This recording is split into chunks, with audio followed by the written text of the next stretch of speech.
ॐ मङ्गलं भगवान् विष्णु मङ्गलं गरुडध्वजः मङ्गलं पुण्डरीकाक्ष मङ्गलायतनो हरिः। दर्शकों, कुलदीप शास्त्री का नमस्कार। आइए आज हम जानते हैं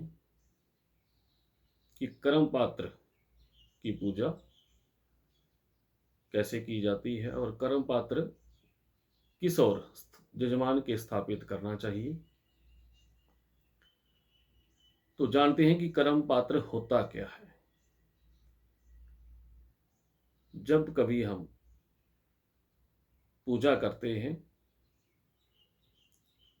तो जिस लोटे के जल से पूजा आदि क्रिया की जाती है उसे कर्म पात्र कहते हैं। तो भगवान की पूजा के लिए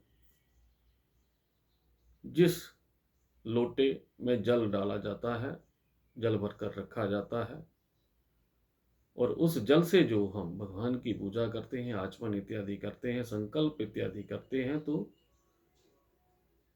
उसी जल पात्र को कर्म पात्र कहते हैं।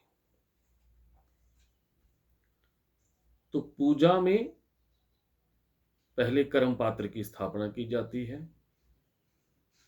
तो कर्म पात्र में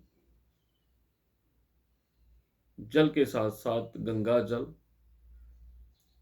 केसर युक्त गंधोदक, अक्षत, फूल, सुपारी,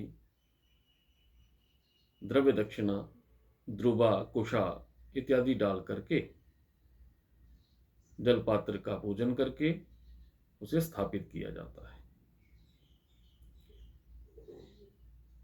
तो कर्म पात्र को यजमान के किस ओर स्थापित करना चाहिए, आइए इस बारे में हम जानते हैं कि भोजने तु यथावामे पूजा काले तु दक्षिणे तत्कालम मदिरातुल्यम अन्नम गोमांस भक्षणम।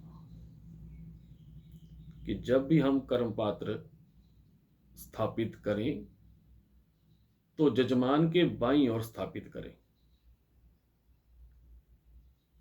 यजमान के दाईं ओर किया गया कर्म पात्र, रखा गया कर्म पात्र, स्थापित किया गया कर्म पात्र में जो जल है वो मदिरा के समान हो जाता है।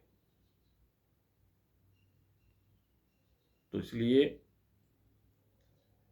कर्म पात्र स्थापित करते समय इस बात का विशेष ध्यान रखें कि यजमान के किस ओर कर्म पात्र स्थापित किया जाए। तो कर्म पात्र में जल, गंगा जल, अक्षत, पुष्प,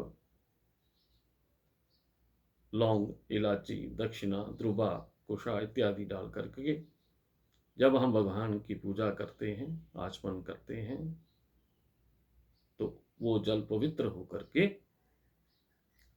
हमें शुभ आशीर्वाद प्रदान करता है। भगवान की पूजा में अर्पित किया गया कर्म पात्र का जल ही शुभ माना जाता है। ऐसे ही